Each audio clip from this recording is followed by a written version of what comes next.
Put your hand on a tree and your brain instantly tells you a simple story. This is contact, this is bark, this is touch. The trouble is, physics does not agree with that story. What you feel as contact is not your skin truly meeting the tree, because the atoms in your fingertips and the atoms in the bark never actually collapse into one another. Each atom is surrounded by an electron cloud, and those clouds repel when they come close. That repulsion is what your nervous system interprets as pressure, texture, and solidity. So the rough surface you think you are touching is really a force pushing back across a microscopic gap. There is always a separation, even when the gesture feels immediate and real. I like this fact because it is the sort of thing that annoys common sense in exactly the right way. You go through life trusting your senses, and usually that works well enough. But every now and then nature reminds you that your experience is a translation, not the mechanism itself. The world feels solid because your brain turns invisible electromagnetic interactions into a usable picture. That does not make the experience false. But it does mean the real story is stranger than the one your senses give you. And once you accept that, the tree becomes more interesting, because if you are not truly touching it in the ordinary sense, then the important question is, what still manages to cross that gap? The first answer is chemistry. Trees constantly release volatile organic compounds into the surrounding air. These are small molecules, light enough to drift away from bark, leaves, and resin, and spread through the air around the tree. They are not produced to help you relax. The tree is not trying to comfort you. These molecules are part of its defense system, used against bacteria, fungi, and insects. But once they enter the air, they follow the same physical rules as any other gas. They diffuse from regions of higher concentration to lower concentration, which means when you stand close to a tree and breathe, some of those molecules move into your lungs. That is the part people usually miss. You think you are just standing near a tree, but your respiratory system is already involved. Air enters, molecules cross the thin membranes of the lungs, and your body begins responding long before your conscious mind has any opinion about what is happening. The event is quiet, and because it is quiet, it is easy to underestimate. But biology is full of important things that happen without spectacle. Hormones change quietly. Immune cells react quietly. The body makes adjustments all the time, without asking for permission from your thoughts. There is also a second exchange taking place, and it has to do with electricity. A tree is rooted in the ground and acts as part of a conductive connection to the earth. Your body is conductive too. So when you rest your hand against the trunk, even though the scale is subtle, charge can redistribute. You do not feel a dramatic current. Nothing flashes or announces itself.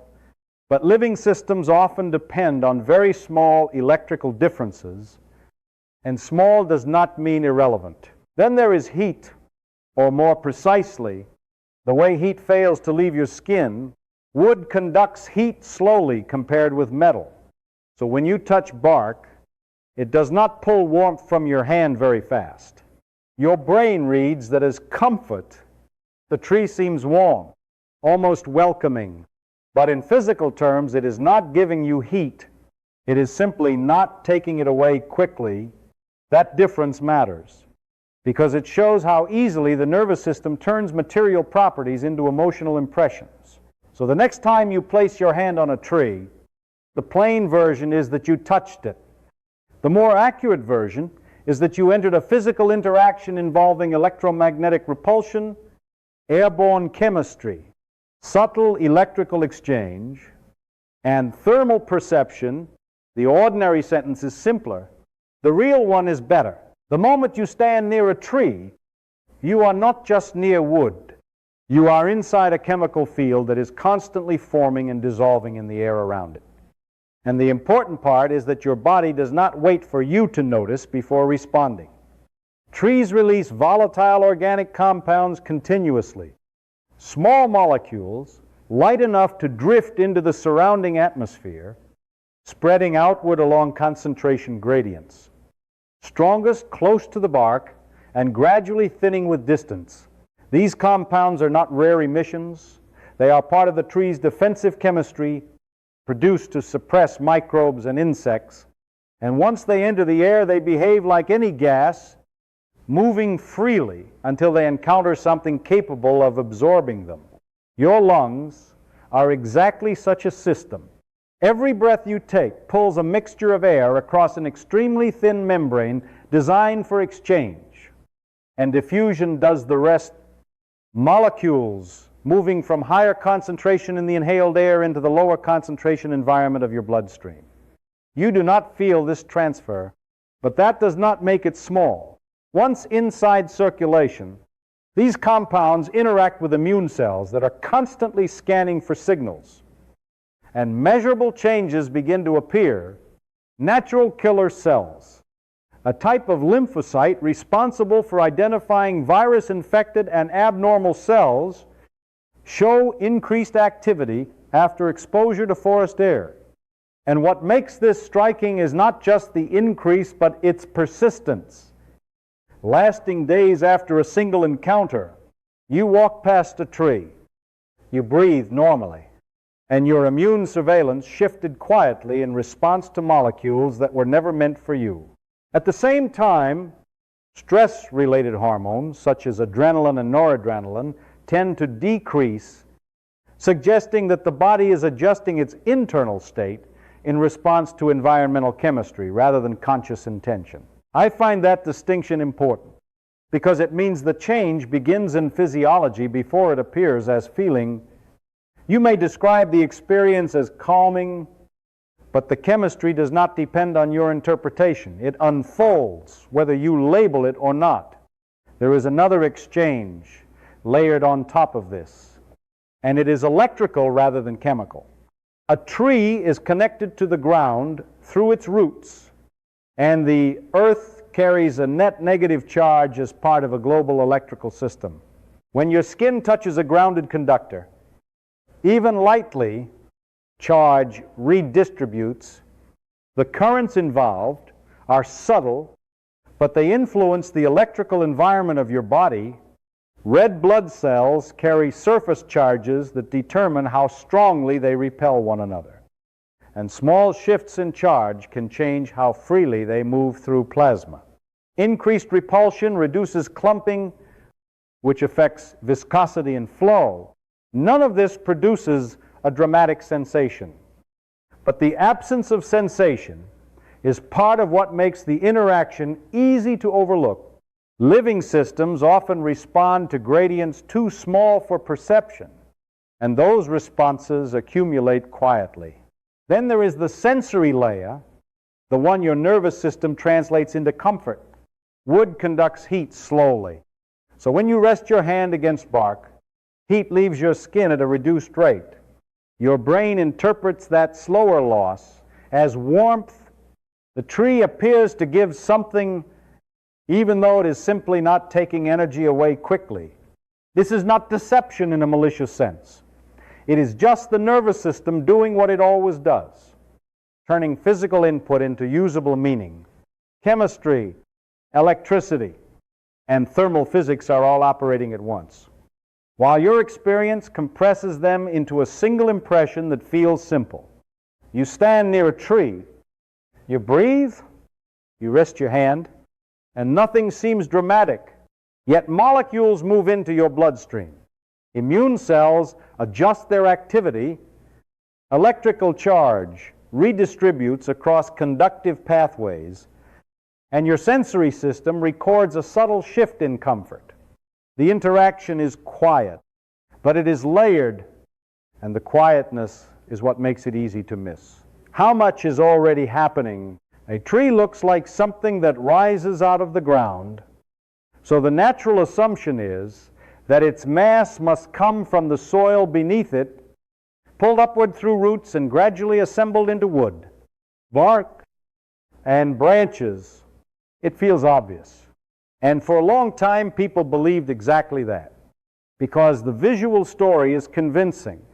Trees grow where soil exists. So the soil must be the source. But when you follow the mass carefully, that explanation begins to collapse. There was a classic experiment in which a young tree was planted in a container with carefully measured soil. The soil dried,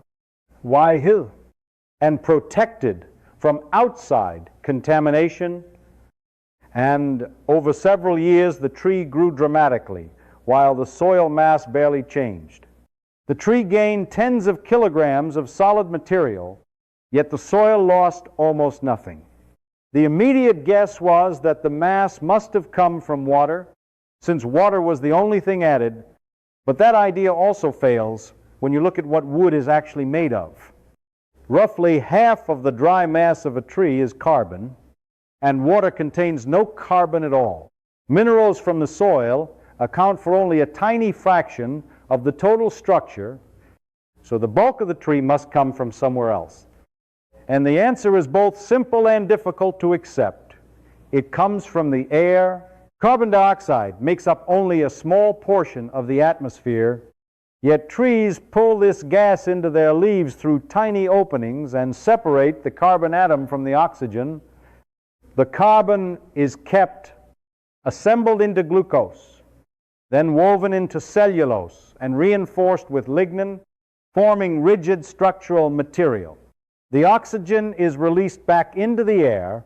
The transformation is quiet and slow, but the implication is enormous. The solid trunk you lean against is built largely from carbon that was once drifting invisibly in the atmosphere. A tree is not soil lifted upward. It is air reorganized into structure. The process becomes even more striking when you consider where the energy comes from. Breaking apart carbon dioxide is not easy. The bond between carbon and oxygen is strong, and it requires energy to separate them. That energy arrives as sunlight. Photons from the sun strike chlorophyll molecules in the leaf, exciting electrons and initiating a chain of reactions that store energy in chemical form. That stored energy is then used to split carbon dioxide and assemble carbon atoms into stable bonds. In a very literal sense, sunlight is converted into solid matter. The energy that traveled across space becomes locked into molecular structure, holding carbon atoms in place long enough to build wood. I find this transition fascinating because it reverses the way we usually think about solidity. Wood feels permanent, heavy, grounded, yet its atoms were once part of something diffuse and weightless. The tree gathers carbon from the air, captures energy from light, and slowly builds a structure that appears fixed and immovable. Each ring in the trunk represents another layer of atmosphere transformed into material form. The tree thickens not by absorbing chunks of earth, but by assembling molecules that were previously invisible. There is also a quiet continuity in this process. The carbon dioxide a tree absorbs today may have been released by animals, by soil microbes, by oceans, or by you. The carbon atoms move through the atmosphere, then into leaves, then into wood, and remain there for decades or centuries. The structure feels still, but it is part of a long cycle of exchange. When you stand near a tree, you are looking at carbon that once floated freely, held together now by energy captured from light. The trunk is not just a biological object. It is a record of atmospheric chemistry and solar radiation, accumulated slowly enough that the transformation feels natural. Even though the mechanism is quietly remarkable, every time you exhale, you release carbon dioxide that was only recently part of your body. And that sounds ordinary until you follow where those atoms go next. The air leaving your lungs carries carbon that came from food, and that food came from plants, and those plants pulled carbon from the atmosphere before assembling it into structure. The moment you breathe out, those atoms rejoin the air again, drifting, mixing, dispersing, and eventually some of them will be pulled into leaves. This is not a metaphorical cycle. It is a literal exchange of matter. The carbon you exhale does not disappear. It moves, diffuse, and becomes available to anything capable of capturing it. A tree standing nearby is constantly drawing in carbon dioxide through microscopic openings in its leaves. And inside those leaves, the same process repeats. Carbon atoms are separated from oxygen, linked into molecules, and gradually built into wood. That means some fraction of what leaves your lungs may, over time, become part of the tree's structure. The exchange is slow, distributed, and impossible to trace atom by atom, but the physics does not require precision to remain true. Carbon circulates, and both you and the tree are participants. I find this relationship more compelling than the usual idea that trees simply give oxygen while humans give carbon dioxide, because that description is correct but incomplete. Oxygen is only half the story. The deeper connection is that the same carbon atoms move through both systems, temporarily part of your metabolism, then part of the atmosphere, then part of a leaf, then locked into cellulose. When you breathe out, you are not just releasing waste. You are returning building material to the environment. The tree does not recognize the source. It simply follows gradients and reactions, but the continuity remains. You inhale oxygen produced by photosynthesis, and the tree absorbs carbon dioxide produced by respiration, and between those two processes, matter cycles continuously. There is something quiet about this exchange that makes it easy to overlook. Breathing feels automatic, so it rarely seems important beyond keeping you alive moment to moment. But breathing is also how you participate in a larger chemical loop. Carbon enters your body as food, leaves as gas, and becomes available again. The tree performs the complementary step, fixing carbon into solid form and releasing oxygen. Neither process is dramatic, and neither requires awareness. The interaction happens whether you think about it or not. What interests me is how this exchange blurs the boundary between organism and environment. You tend to imagine your body as separate, defined by skin, but chemically that boundary is porous. With every breath, molecules cross in both directions. Oxygen enters. Carbon dioxide leaves, and the air around you becomes part of the process.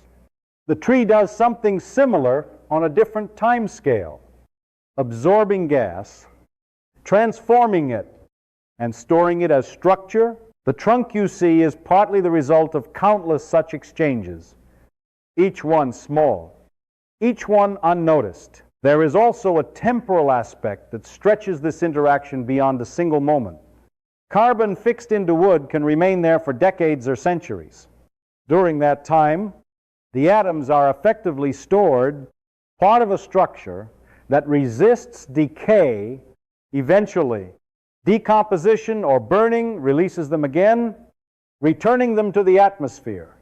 The cycle continues, not as a closed loop with a fixed path, but as a continuous redistribution. The air you breathe today contains carbon from many sources, and some of it will become part of future growth somewhere else. So when you stand near a tree and breathe, the interaction is not limited to oxygen exchange. It is a shared participation in a moving pool of carbon. Your respiration feeds the atmosphere. The tree draws from it, and over time, matter shifts between living systems. The boundary between you and the tree remains physically clear, yet the materials that compose both are constantly moving through the same cycle, connecting processes that appear separate but operate within the same chemical flow. When you look at a tree, it appears to stand alone, a single trunk rising from the soil, separate from the others around it. But that impression comes mostly from what you can see above ground. Beneath the surface, roots extend outward, and attached to those roots are fungal filaments, so thin they are almost impossible to notice individually. Yet together they form networks that connect one tree to another. These mycorrhizal threads grow outward from root tips, branching, merging, and linking multiple species into a continuous underground web. In a healthy forest, a single teaspoon of soil can contain kilometers of these microscopic filaments, and through them, water, carbon compounds, and signaling molecules move between trees. The structure is not random. Some trees form far more connections than others, particularly older and larger individuals whose root systems have had decades to expand. These highly connected trees function as hubs linked to many neighbors, while younger trees connect through them, creating a pattern similar to other scale-free networks where a few nodes carry most of the connectivity. This arrangement changes how resources move through the forest. A tree exposed to abundant sunlight produces more sugars through photosynthesis than it immediately needs, and some of that carbon travels through fungal pathways into neighboring trees growing in shade. The transfer does not require intention. It follows concentration gradients.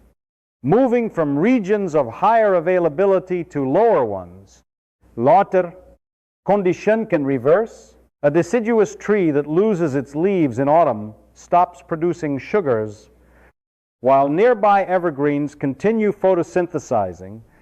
The direction of carbon flow shifts accordingly, and the same network redistributes resources again. The forest becomes less like a collection of competitors and more like a system balancing local differences. Measurements using labeled carbon isotopes have shown that carbon fixed in one tree can later be detected in another, confirming that material moves through these subterranean connections rather than only through the air. Signals also travel along these pathways. When insects damage a tree, defensive chemicals increase in its tissues, and some of these compounds, or their precursors, move through fungal connections into neighboring trees. Those neighbors begin producing defensive enzymes before the insects reach them, which means the response is not purely local. Information, in chemical form, propagates through the network. The process is slow compared with electrical signaling in animals, but it operates continuously, and the effect is measurable. Trees sharing the same fungal partners can respond more rapidly to stress than isolated individuals. Older trees often play a central role in this exchange. Because they have extensive root systems and many fungal connections, they act as major distribution points for carbon and nutrients. Seedlings growing nearby frequently receive more resources when connected to these established trees than when isolated. Some studies suggest that genetically related seedlings receive preferential support, though the mechanisms remain under investigation. Whether the bias is active or simply a consequence of root proximity, the outcome is that young trees linked to mature ones tend to survive at higher rates. When a large tree declines or dies, stored carbon can move outward through the network before decomposition, redistributing material to surrounding plants. The hub disappears, but its connections influence the system even in transition. This underground connectivity reshapes how a forest functions. Instead of independent organisms competing for limited resources, trees become components of a distributed system linked by fungal intermediaries. Nutrients, carbon, and signals move through pathways that are invisible from above ground. The trunk you see is only part of the organism's interaction with its environment. The rest is embedded in soil and shared with others. Standing beside a single tree, It is easy to think of it as an individual. Yet below your feet lies a network that integrates many trees into a collective exchange, operating quietly through threads thinner than a hair and extending far beyond the boundaries you can see. A tree does not age in the way you do, and the difference begins at the level of how cells divide. In animals, including you, most cells carry an internal limitation tied to telomeres, protective sequences at the ends of chromosomes that shorten slightly with each division. Over time, this shortening contributes to reduced replication accuracy, cellular senescence, and the gradual decline associated with aging. Trees operate differently. Their growth depends on meristematic tissues, regions of continuously dividing cells located at the tips of roots and shoots and within the cambium layer beneath the bark. These cells maintain high levels of telomerase activity, the enzyme that rebuilds telomeres, allowing division to continue without the same progressive loss seen in animal tissues. As a result, a tree can keep producing new wood, new bark, and new leaves without a built-in biological clock that forces systemic aging. The living tissue of an ancient tree can remain physiologically young, even when the structure surrounding it is thousands of years old. This arrangement leads to a peculiar kind of longevity. Much of a large tree is actually non-living tissue, especially the inner wood that provides structural support. The active portion is often a thin layer near the outer edge where cambium continues to generate new cells. Because growth occurs outward, older tissues remain as scaffolding while newer tissues maintain metabolic activity. This architecture allows trees to survive partial damage that would be fatal to many animals. If one branch dies, another continues. If part of the trunk is lost, remaining cambium can keep dividing. The organism persists as long as enough living tissue remains connected. In this sense, trees are modular, capable of losing sections without losing the whole. That modularity, combined with continuous cell renewal, gives them the potential for extremely long lifespans. However, this biological resilience does not remove physical constraints. As a tree grows taller, it must move water from roots to leaves through narrow conduits called xylem. This transport relies on tension created by evaporation at the leaves, pulling water upward in a continuous column. The higher the tree, the greater the tension required. At extreme heights, the negative pressure approaches the point where dissolved gases form bubbles, breaking the column and interrupting transport. This cavitation sets a practical limit on how tall a tree can grow. Even before that limit is reached, mechanical forces increase, wind load rises with surface area, and the leverage on the trunk increases with height. The structure must support its own mass while resisting bending and torsion. And because mass scales faster than cross-sectional strength, growth gradually increases vulnerability. The same physics that allows the tree to stand also defines the conditions under which it can fail. Environmental stresses compound these constraints. Lightning tends to strike the tallest points. Drought increases tension in water columns. Ice accumulation adds weight. Pathogens exploit. Wounds created by mechanical damage. None of these factors depend on biological aging. A tree may remain physiologically capable of growth, yet external forces accumulate until the structure breaks. Transport fails, or sufficient tissue is lost. In this way, the life of a tree is often ended not by internal decline, but by the interaction between structure and environment. This contrast between biological persistence and physical limitation is what makes tree longevity unusual. The living cells can continue dividing, maintaining function without an intrinsic expiration, while the body they inhabit is subject to gravity. Wind, and hydraulic constraints, the result is an organism that can, in principle, continue indefinitely, yet remains vulnerable to external forces that eventually overcome the structure. A tree does not necessarily stop because it grows old.